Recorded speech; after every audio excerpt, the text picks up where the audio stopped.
తెలుగు భాషాభిమానులకు స్వాగతం. నేను మీ భాస్కరాచార్య. ఈరోజు మనం వర్ణమాల క్రమంలో వర్ణమాలను నేర్చుకున్నాం. వర్ణమాల ఉచ్చారణ విధానం నేర్చుకున్నాం. ఏ అక్షరాలని ఏ విధంగా ఉచ్చరించాలో విషయాలన్నీ నేర్చుకున్నాం. ఈరోజు హల్లులకు అచ్చులను కలిపి రాసినప్పుడు గుణింతాలు ఏర్పడతాయి కదా, ఆ గుణింతాలను ఏ విధంగా చదవాలి, అలాగే ఆ గుణింతాలు చదువుతున్నప్పుడు మనం ఎలాంటి పొరపాట్లు చేస్తాం, వాటి ద్వారా మనం పదాలను చదివినప్పుడు ఎలా చదవాలి అనే విషయాన్ని ఈ వీడియోలో తెలుసుకుందాం. మొదటగా అందరికీ తెలిసిన గుణింతం ఏంటి? క గుణింతం. క గుణింతం రాసినప్పుడు ఇక్ అనే పొల్లు అక్షరానికి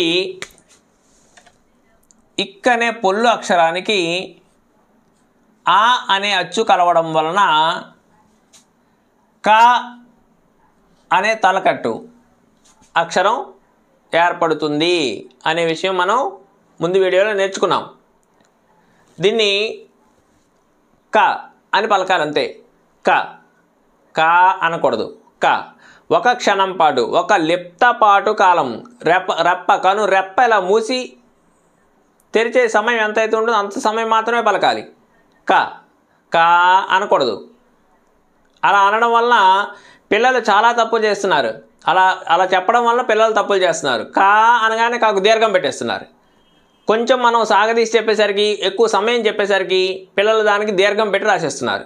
అలా చెప్పకుండా క, ఇది ఉక్త లేఖనము లేదా ఉల్లేఖనము అంటారు. డిక్టేషన్ అని ఇంగ్లీష్లో చెప్తాం కదా, దాన్ని ఉక్త లేఖనము లేదా ఉల్లేఖనము అంటాం. అలాగా ఉక్త లేఖనము చెప్పినప్పుడు పిల్లలకి మనం అక్షరాల నిడివి ఎంత సమయం పలకాలో అంత సమయం మాత్రమే పిల్లలకు అక్షరాన్ని చెప్పగలిగినట్టయితే పిల్లలు ఆ శబ్దాన్ని గ్రహిస్తారు. దాన్ని మైండ్లో దాన్ని రికార్డ్ చేసుకుని దాని ప్రకారమే వాళ్ళు ముందుకు సాగడం, చదవడం, రాయడం, ఎదుటివాడు చెప్పింది రాయగలగడం, వాటిని వాడు గ్రహించగలగడం జరుగుతుంది. కాబట్టి మనం ఎప్పుడు కూడా ఏ అక్షరాన్ని ఎంత సమయం పలకాలో అంత సమయమే పలకాలి. ఇది హ్రస్వ అచ్చు క. దీనికి దీర్ఘ అచ్చు ఏంటి? కా అంతే. 2 క్షణాలు. జస్ట్ మనం పలకాల్సిన సమయం ఎంత? 2 మాత్రల కాలము. క కి అలాగే పలకాలి. క. ఇక్కకి ఈ కలిపితే కి, ఇక్కకి ఈ కలిపితే కీ, ఇక్కకి ఊ కలిపితే కు, ఇక్కకి ఊ కలిపితే కు, ఇక్కకి రు కలిపితే క్ర. దీన్ని క్రు అని మనం అంటాం. క్రి. ఈ సౌండ్కి ఊ సౌండ్కి మధ్యలో పలకాలి. యాక్చువల్గా దీన్ని పలికేది ఏంటంటే ఊ సౌండ్కి ఈ సౌండ్కి మధ్యలో పలకాలి. క్రీ అనకూడదు, క్రూ అనకూడదు. కృష్ణుడు. కృష్ణుడు అంటామా, కృష్ణుడు అంటామా? కృష్ణుడు. ఆ క్రూకి క్రీకి మధ్యలో పలకాలి. అలా పలికితే ఇది కరెక్ట్ ప్రొనౌన్సియేషన్ అవుతుంది. అలాగే ఇక్కకి రెండవ రు క్ర.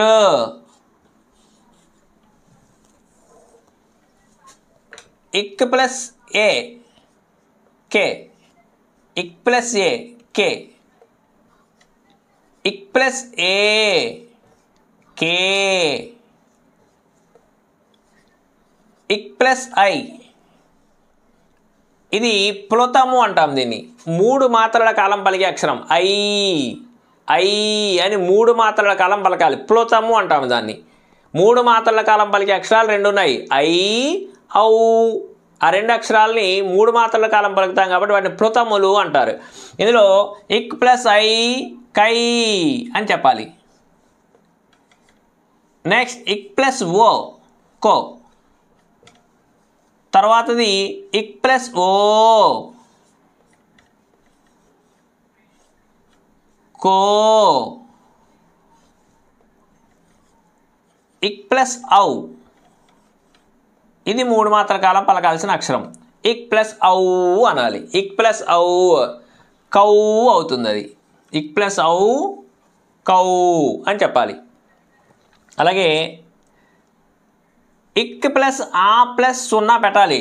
ఇక్ ప్లస్ 0 పెట్టేస్తే కుమ్ అనకూడదు. ఏమవుతుంది? కా ప్లస్ 0, కా ప్లస్ 0 పెట్టాలి. ఇది కమ్, ఇది కమ్. 0కి దాన్ని అని పలుకుతాం. కుమ్ అని పలకాలి. కమ్. కహ విసర్గ, దీనికి కలిపితే అహ, కహ, కహ, కహ్, కహ్. కహ కూడా కాదు, కహ్, కహ్ అని పలకాలి. మనం ప్రొనౌన్స్ చేసినప్పుడు ఏ విధంగా పలుకుతాం? యాక్చువల్గా ఈ కహ అనేది మన తెలుగు శబ్దాల్లో మనకి ఎక్కువ కనిపించదు. ఎందుకంటే ఇది సంస్కృత పదాల్లో వాడుకునేటప్పుడు మాత్రమే విసర్గ అనేది మనం ఉపయోగించుకుంటూ ఉంటాం. తెలుగు పదాల్లో విసర్గ మనకు కనిపించదు, 0 మాత్రం కనిపిస్తుంది. ఈ 0 కూడా ఎప్పుడు ఉపయోగిస్తూ ఉంటామంటే పదానికి ముందు, అంటే ఏదైతే లైన్ పాదం ఉంటుందో ముందు అక్షరాన్ని ఉపయోగించి పదాలు లేవు. అలాగే తెలుగులో మనం రాస్తునేటప్పుడు చివర 0 పెడుతూ ఉంటాం. 0 పెట్టకూడదు. మామూలుగా అయితే 0 పెట్టకూడదు. ము అనే అక్షరమే ఉంచుకోవాలి. ము అనే అక్షరం. గృహం అనకూడదు. గృహం రాయకూడదు. గృహము అని రాయాలి. ఇది రాంగ్. గృహము అని రాయాలి. ఇది రైట్. ఆలయం, ఇది రాంగ్. ఆలయము అనేది రైట్. ఆలయము అనేది రైట్. తెలుగు అక్షరాలు ఇలాగా, తెలుగు పదాలు ఇలాగా చివర 0, పదానికి చివర 0 రాకూడదు. మరి అలవాటు అయిపోయింది. అచ్చు పుస్తకాల్లో కూడా పదం పక్కన 0 వస్తుంది కాబట్టి మనం చదువుతున్నాం, పిల్లలకి చెప్పేస్తున్నాం. మరి తప్పదు. పదుగురాడు మాట పటయవు ధరజెల్లు, ఒక్కడాడు మాట ఎక్కదెందు. విన్నాం కదా. అందుకే నలుగురు నడిచే త్రోవలో మనం నడిచేస్తున్నాం. కాబట్టి ఈ 0 అనేది పదం చివరిలో మనం ఉపయోగించకూడదు. పదం మధ్యలో వస్తే పర్వాలేదు. కాబట్టి ఇలాగా కమ్, కహ ఇలా వాడుకుంటున్నాం. ఇది గుణింతాన్ని బట్టి మనం అక్షరాలు నేర్చుకునే విధానం. మరి ఈ పొల్లు అక్షరం ఏదైతే ఉందో ఈ పొల్లు అక్షరం మార్చే కొలది మనకి గుణింతం మారిపోతుంది. పొల్లు అక్షరం మారితే గుణింతం మారిపోతుంది. ఇక్కడ ఎక్క, క అనే ఇవన్నీ తీసేసామనుకోండి, ఈ పొల్లు అక్షరం మారింది అనుకోండి, ఏమవుతుంది? గుణింతం అంతా కూడా మారిపోతుంది.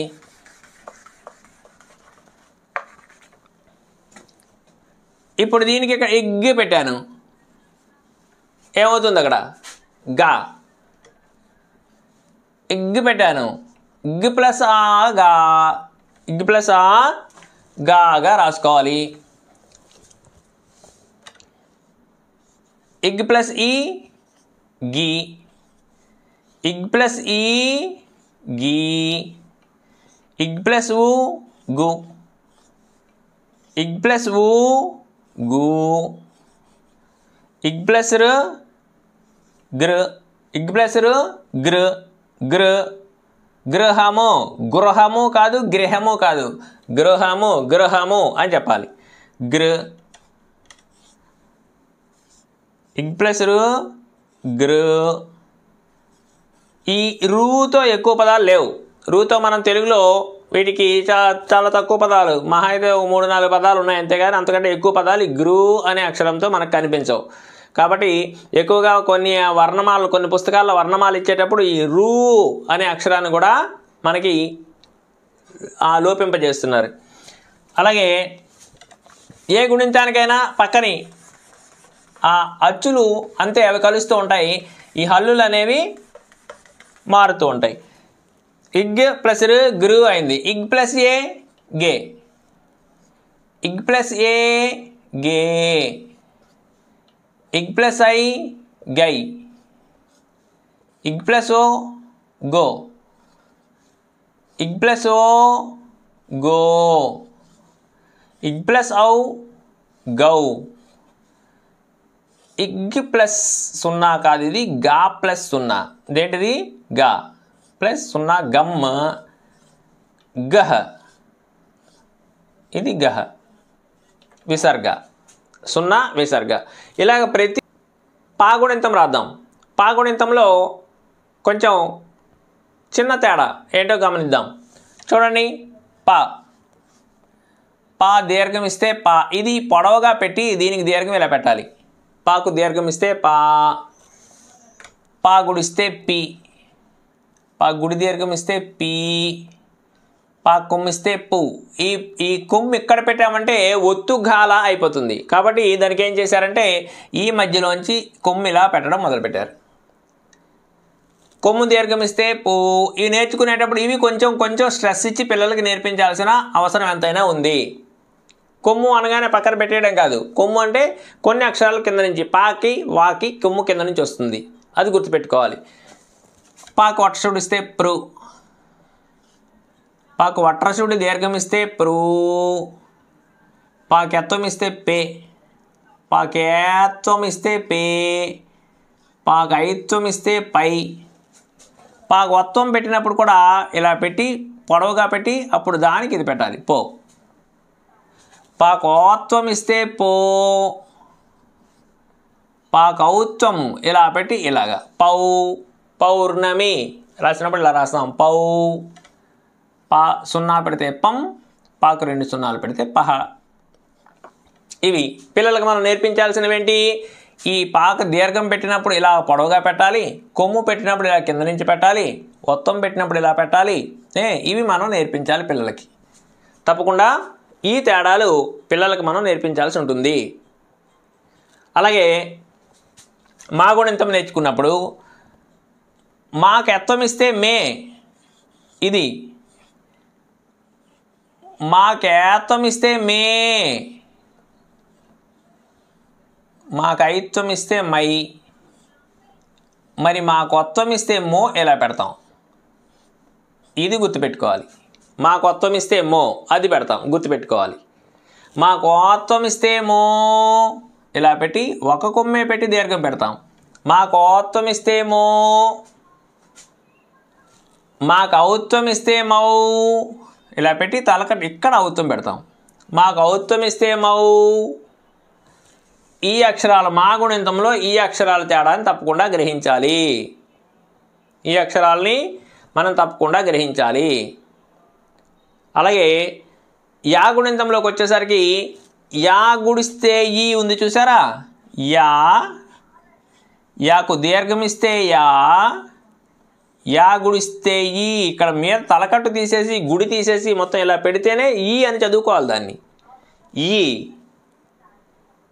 యా గుడి దీర్ఘం పెట్టేసరికి మళ్ళీ యా గుడిస్తే ఈ దీర్ఘం ఇంతే, ఇది యా గుడి దీర్ఘం ఇస్తే ఈ. యా కొమ్మిస్తే యు మామూలే, యా కొమ్ము దీర్ఘం ఇస్తే యు మామూలే. యాకు వట్రసుడిస్తే ఇరు. కొన్ని అక్షరాలు మనకు ఉపయోగపడవు కానీ నేర్చుకోవాలి కాబట్టి నేర్చుకుంటున్నాం. ఇరు ఇరు ఇరు ఎక్కడ ఉపయోగపడవు, నేర్చుకోవాలి, గుణింతం కాబట్టి నేర్చుకుంటున్నాం.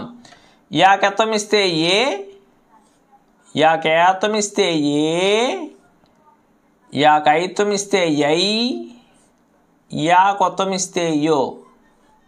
2 లేదా ఒకసారి యాకొత్తం ఇస్తే యోని మనం ఇలా కూడా పెట్టుకోవచ్చు. ఇలా తలకట్టు పెట్టి దీనికి ఇక్కడ పెడతారు యో.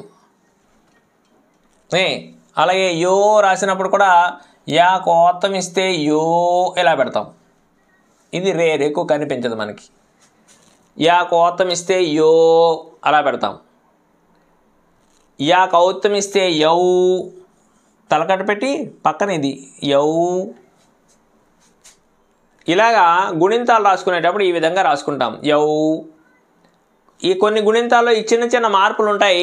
ఈ మార్పుల గురించి పిల్లలకు తప్పకుండా మనం వివరించగలిగినట్టయితే పిల్లలు రాసినప్పుడు మనం డిక్టేట్ చేసుకున్నప్పుడు అది గుర్తు రావాలి. 10 సార్లు వీటిని మనం పిల్లలకి మనం నొక్కి చెప్పాలి. చెప్తే వాళ్ళు వీటిని నేర్చుకోగలుగుతారు. ఇవి గుణింతాలు నేర్చుకునేటప్పుడు మనం గ్రహించుకోవాల్సిన, గుర్తుంచుకోవాల్సిన ముఖ్యమైన విశేషాలు. కాబట్టి పిల్లలకు తప్పకుండా గుణింతాలన్నీ నేర్పించండి. నేర్పించి గుణింతాలతో పాటు ఈ అక్షరాలను చదవడం, మాకొత్తం ఇస్తే మో, మాకు ఆత్తం ఇస్తే మో జస్ట్ ఆ టైమింగ్ ఏదైతే ఉందో ఆ సమయాన్ని తప్పకుండా తక్కువ సమయం పలకాల్సింది తక్కువ సమయం, ఎక్కువ సమయం పలకాల్సింది ఎక్కువ సమయం చెప్పండి. చెప్పినట్లయితే పిల్లలు తప్పకుండా ఉక్త లేఖనాన్ని డిక్టేషన్ చెప్పినప్పుడు తప్పకుండా తప్పు లేకుండా రాయగలరు. అలాగే తర్వాత వీడియోలో సంయుక్తాక్షరాల గురించి, సంయుక్తాక్షరాలను మనం ఏ విధంగా ఉచ్చరించాలి, సంయుక్తాక్షరాలను ఏ విధంగా పలకాలో ఈ గుణింతాల్లోనే సంయుక్తాక్షరాల గురించి నేర్చుకుందాం. నా వీడియో నచ్చినట్లయితే సబ్స్క్రైబ్ చేయండి, లైక్ చేయండి, షేర్ చేయండి. స్వస్తి.